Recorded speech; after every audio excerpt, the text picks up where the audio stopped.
In today's episode of the Pathmark Presents podcast, we have an interesting guest from a very interesting company here with us today. I'm talking today with Christina Tunnah, who is heading over from Flippa.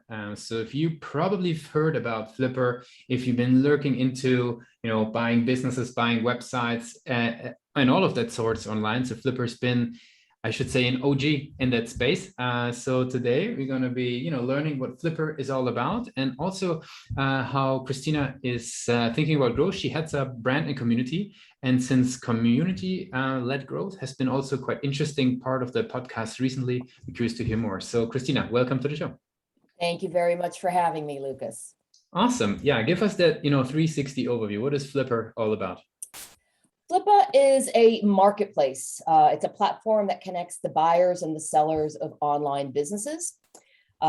These are online business owners who can list their business for sale, and as well, of course, allow those who are looking to purchase an online business to come on this peer-to-peer platform and engage with each other and be able to conduct searches, inquiries, bids, offers, negotiations, etc.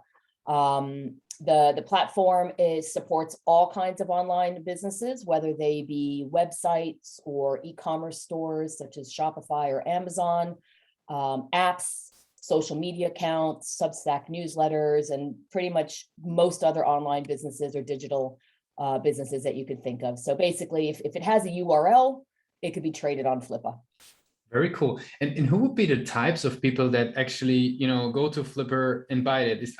We had a brief chat actually prior to the show. It's like businesses and people that are doing this, for their own sake. But maybe tell us a bit more sort of about the user base.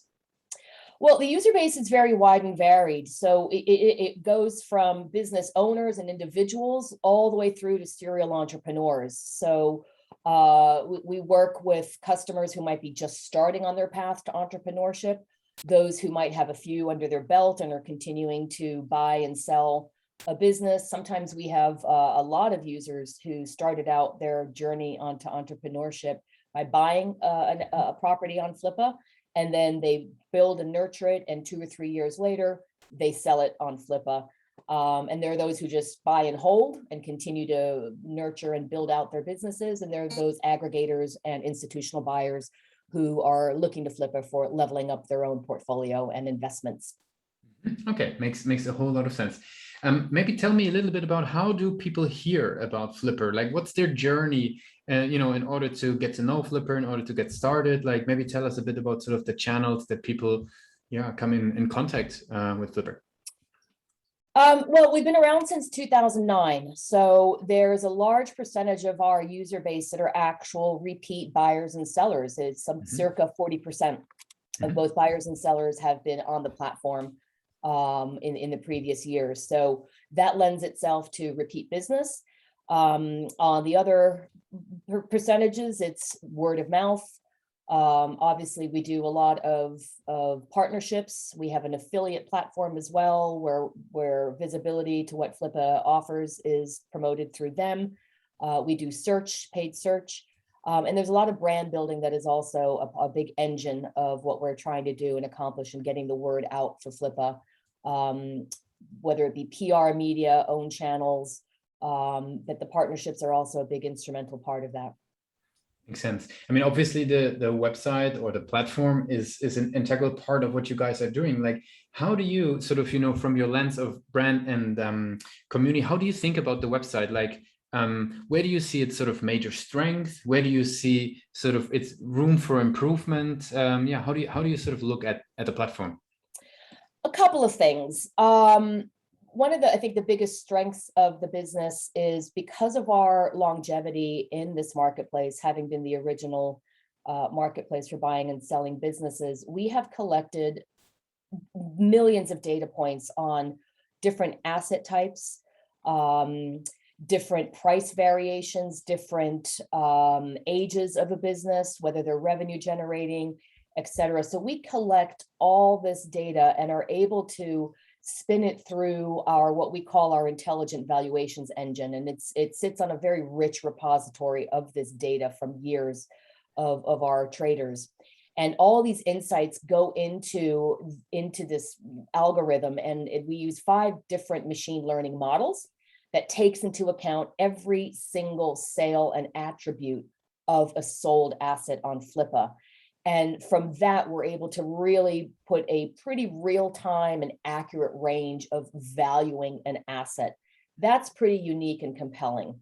So that's it. That's an aspect of our website and a tool that we actually require anybody listing a business on Flippa to go through so that they can get a real good sanity check of what is the value of their asset. As you could imagine, people who are starting a business and thinking about selling it, it's a very emotional undertaking. So sometimes they overvalue what they think their business is worth. And this is a tool that really enables them to get a little bit more of a sanity check. And we provide them a range based on these types of metrics and benchmarks. The other aspect to our website is that it's got very honed in the ability to search a listing. So for buyers who are coming on the website, many who might be newbies into the business, they will look and be able to search based on different criteria, so they could really hone in on the types of assets that could be of interest to them. And we also do quality scoring, and that's evident when you're looking at a listing. You can get a sense of what the quality score is of that seller. And we rate and measure the quality of not just the seller. Are they a previous seller? Do they get good reviews? Are they a super seller?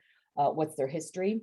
We do a ranking or a quality score of their actual listing.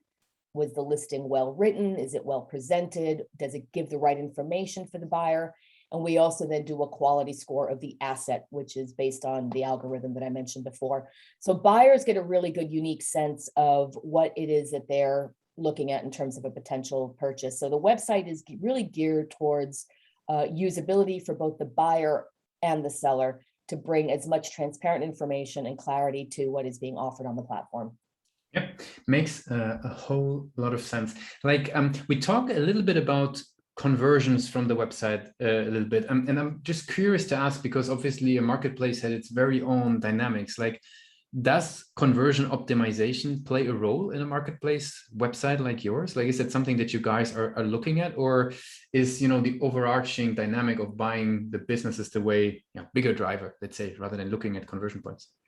Oh, no, conversion is very, very important for us. We have thousands of listings on the website. So obviously we want to convert them into sales, not just for the network economy to work and for the platform to be something that is a fruitful endeavor for the people who are engaging with it, but obviously for our business model, success fees and listing fees. We want to be able to provide value to the sellers if they're purchasing a listing and they're upgrading it with boosts and all kinds of other ancillary services that we offer, such as due diligence and legal services, et cetera. We want to make sure that those listings are converting. And similarly for buyers, we want to make sure that if they come and register as a buyer, that they're finding what they need, giving them the tools to really zero in on the listing that would be of interest to them, making it easy for them to engage with the seller, making it easy for them to contact customer service or an account manager. And all of these human interventions, as well as the technology that underpins it, drive towards a good user experience and hence conversion. So conversion is absolutely key. And it could be something as benign as changing the listing or optimizing the listing so that it has better sellability and it reads much better. It really, when you think about real estate and how one is selling a home, depending on where you are in the world, it's a very different model. But here in the US, if you're building a really good home listing, you're going to attract a better quality set of buyers and then sell that home faster. It's not unlike that kind of model in terms of conversion. That makes sense. And how do you guys go out about figuring why people do or do not convert on listings? Is there like, do you guys run, you know, an analytics approach, a user testing approach? Like, what would you, how does the team look at it or think about that?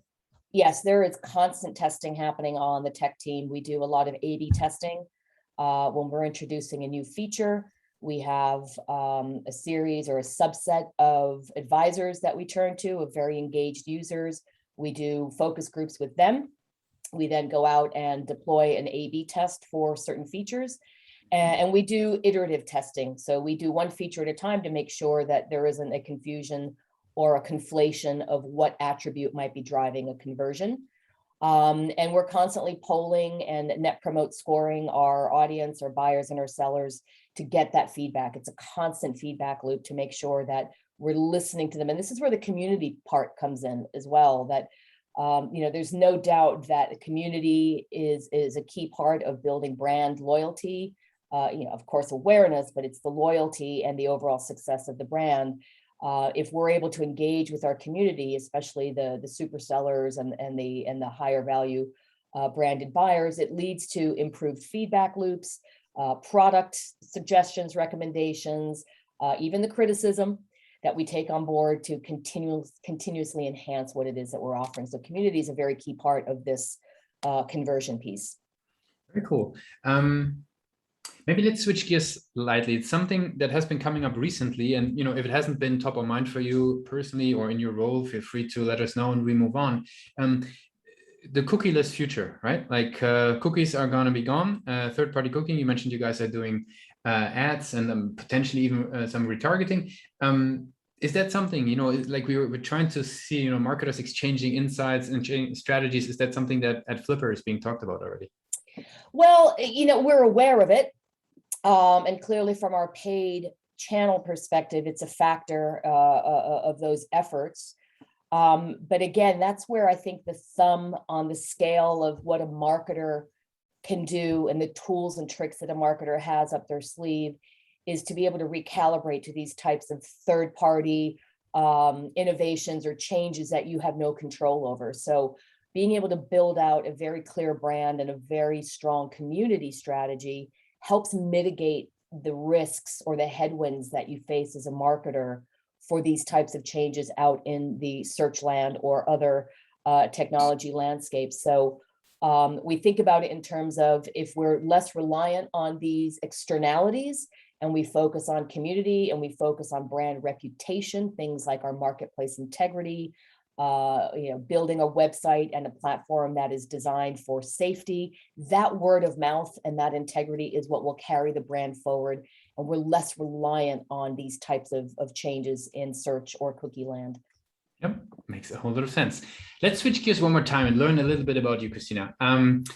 I'm curious, right? I mean, you building out brand, building out community. There's a lot of content out there on brand building, on community building. How do you decide like what to read? Like what are your go-to places and how do you filter like where to, because I mean, there is so much stuff out there. Like, there's so much, it could be pretty overwhelming. I really, McKinsey, if we're going to go, gold standard, I think McKinsey does some really great thought pieces on the marketing landscape. And it's very much an interdisciplinary skill, isn't it? It's not just marketing, it's understanding sales, supply chain, operations, technology. And I think McKinsey does a good job of creating those types of thought pieces and white papers. More on a granular level, I enjoy Ad Age, Adweek, Search Engine Land. Oh gosh, any of the newsletters. Stacked Marketer is another good one that I enjoy reading with frequency. There's a lot. I can't say that I'm a regular reader every time. My inbox gets filled pretty much daily with a lot of great newsletters and content. So I have to just circle back and try and catch up on weekends. I think LinkedIn is also a very good place for following certain groups. And looking at some of the postings and the information and papers that are posted up there as well. And again, I don't have one go-to place. I just rely on my stream to feed that to me.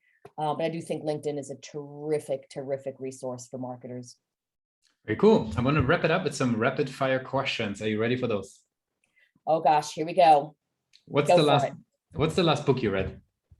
Oh, well, I'm actually still reading it. And I wish I could give you the author's name, but it's a book by an academic called, the book is called What's Wrong with Economics. Mm-hmm. And it just looks at the classic economic way, classic models for how we teach economics and the reality of what is really happening in our today's economy. So kind of dense and academic, but I'm really enjoying it. What's one single thing that your company is focused on the most at the moment? Building out the platform and expanding our assets that we support. So things like Substack newsletter, social media accounts, and possibly NFTs one day. So focused on that. Very cool. If there would be no boundaries in tech, what's the one thing you would fix for your role? For my role, well, I think I would love to be able to have a multilingual website, right? If I could just snap my fingers, I would love to have Flippa be in Portuguese, Spanish, German, etc. What's the last thing that kept you awake at night about the company? Well, actually, recently it was the good news, and it was at our capital raise that we announced last month. And certainly in the preparations for that, I was definitely up at night thinking about that whole announcement and launch and logistics. Very cool. And for the very last question, I want to do a bit of time travel, right? Let's go back to the days of Cornell Johnson School of Management. So you're stepping out of that piece of education, you continuing your journey. What's the one advice you would give yourself, stepping out of Cornell? I think I would say I would tell myself, take a breath in between graduating and a job, and do an online class. At the time, of course, what was online digital marketing back then was very different to what it is today. But because it was so cutting edge and new, I don't think it had time to really move its way into the curriculum at the program that I did, to just go out there and be vocational about doing another degree. Take the 3 months, do an online course, or do something to just sharpen that edge when it comes to digital marketing. I think that would be the one thing I would have done back then. Cool. Christina, I really appreciate you took the time with us today to be a guest on Platform Presents. I want to give you the very last word. If somebody would be forgetting, go ahead. Sorry, go ahead. I didn't want to interrupt. I was just going to say, it's my pleasure. Go ahead. Basically, just if people would be forgetting all that we discussed today about Flippa, what's the one thing they should remember?